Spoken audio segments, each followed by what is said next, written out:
Previous part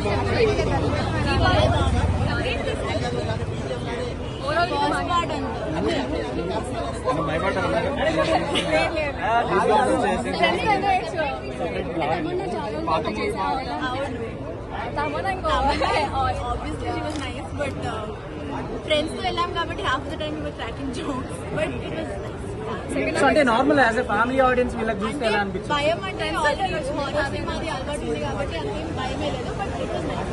slow ఉంటుంది movie but cinema అయితే చాలా బాగుంటుందండి. మీరు ఎంతవరకు చూడనటువంటి ఒక ఎక్స్పీరియన్స్. నేనైతే ఒక దేవాలయంలో సినిమా చూస్తున్న ఫీల్ అయితే నాకు కలిగింది. ఏదైతే మీ ఎక్స్పెక్టేషన్స్ ఉంటాయో దానికి తగ్గట్టుగా ఈ సినిమా ఉంటుంది. కథ రాసుకున్నప్పుడే సంపత్ నంది గారు ఎలా రాసుకున్నారో స్క్రీన్ మీద కూడా అలాగే చూపించారు. 100% ఆయనైతే ఆయనకి మార్కులు పడ్డాయి. అద్భుతం అండి. ఆవిడకి ఇంకా రాస్తారు ఇలాంటి స్టోరీస్. ఇంతవరకు ఆవిడ గ్లామర్ లో మనం చూసాం. ఇప్పుడు ఆవిడ ఎలాంటి క్యారెక్టర్స్ కూడా చేయగలదు అనేటువంటి ఒక ఆవిడకి ఇప్పటివరకు 99 మార్క్స్ వచ్చేది. ఈ సినిమాతో ఆవిడకి 100 మార్క్స్ కూడా వచ్చాయని చెప్పచ్చు. సాంగ్స్ ఎలా ఉన్నాయి? అద్భుతంగా. ఫైట్స్ ఏమైనా ఉన్నాయా? చాలా బాగుంది. అన్నీ మీకు ఇది ఉండదని ఏముండదు, అన్నీ ఉంటాయి. సో ఏదైతే సినిమాని విమర్శిద్దాం అనేటువంటి ఒక మైండ్ సెట్ తో రావద్దు. సినిమాని చూసి దాన్ని ఫీల్ అవ్వాలని ఏదైతే ఉందో ఆ ఉద్దేశంతో వస్తే సినిమా ఖచ్చితంగా వస్తుంది. మీకు ఓదిలా 1 చూసిన వాళ్ళకి ఇంకొద్ది బాగా ఎక్కువ అర్థమయ్యేటువంటి అవకాశం. పార్ట్ 3 ఎక్స్పెక్ట్ చేయొచ్చా? ఉందండి.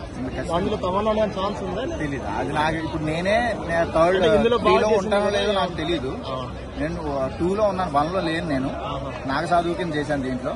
సో 3లో ఉంటాను లేదో నాకే తెలియదు. నేను తమన్నా గారు ఉంటారా ఇంకొకళ్ళు ఉంటారని నేను ఎలా చెప్తాను చెప్పలేదు. అసలు ఎడిటింగ్ లో నేను ఎక్స్పెక్ట్ చేయలేదు ఈ సినిమాలో. నాకు ఇన్నిసార్లు నేను స్క్రీన్ మీద కనిపిస్తాను అనుకున్నాను. 4 సార్లు కనిపించాను.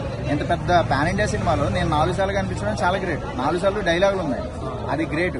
నేను ఇప్పుడు తమన్నా గారు ఉంటారా లేదని ఎలా చెప్తాను? రేటింగ్ ఎంత ఇస్తాను? నేను సినిమాలకి రేటింగ్ ఇవ్వనండి. సినిమాని సినిమాగా ఫీల్ అవుతాను, సినిమాని ఇష్టపడతాను, సినిమాలో యాక్ట్ చేస్తాను. అంతే నా ప్రాబ్లం. ఎంతవరకు చూసుకుంటే గ్లామర్ రోల్ మనకు కనిపించదు. ఇక్కడ ఈ గ్లామర్ రోల్ అండ్ డివోషనల్ గా ఒకసారి ఎలా అనిపించింది? ఏదైతే డైరెక్టర్ గారు ఆయన మైండ్ లోంచి, ఆయన ఆలోచనలోంచి ఏదైతే కథ వచ్చిందో అది యాజ్ టీజ్ ఆవిడ పర్ఫామ్ చేసింది. వశిష్ఠ గారు కానీ మేమందరం కూడా చేశాం. సో నేను అలా చెప్పలేనండి. ఆడియన్స్ మీరు చూసి సినిమా మీ ఎక్స్పీరియన్స్ మీరు తెలియదు. అంటే యాక్టింగ్ లో వశిష్ఠ గారికి ఉన్న స్కోప్ తమన్నా గారికి అంత రాలేదు అనేసి అంటారు. ఇది కథ అండి. ఇది కథ బేస్ చేసుకున్న సినిమా కానీ హీరోయిన్స్ అని కాదు. కథ హీరోయిన్. ఇక్కడ మీరు తమన్నా గారే హీరోయిన్ అని అనుకుని మాత్రం థియేటర్కి రాకండి. ఒక మంచి ఎక్స్పీరియన్స్. ఇప్పుడు మీరు అమ్మోరు లాంటి సినిమా చాలా మిస్ అయ్యారు కదా ఈ మధ్యకాలం. మళ్ళీ ఇంకొక అమ్మోరు లేదంటే అలాంటి సినిమా చూడాలనుకుంటే రండి. తమన్నా గారి హీరోయిన్, ఆవిడ ఒక స్టెప్లు కావాలి, ఆవిడతో రొమాన్స్ కావాలి, ఇలా ఎక్స్పెక్టేషన్స్ పెట్టుకుని సినిమాకి రావద్దండి.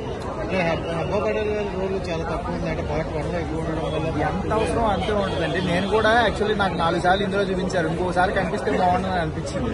ఎవరికి కూడా తృప్తి ఉండదు అనమాట. సో అందుచేతన ఆవిడ ఎంత అవసరమో ఆవిడని అంతవరకు ఉంచారు సినిమా. థ్యాంక్స్.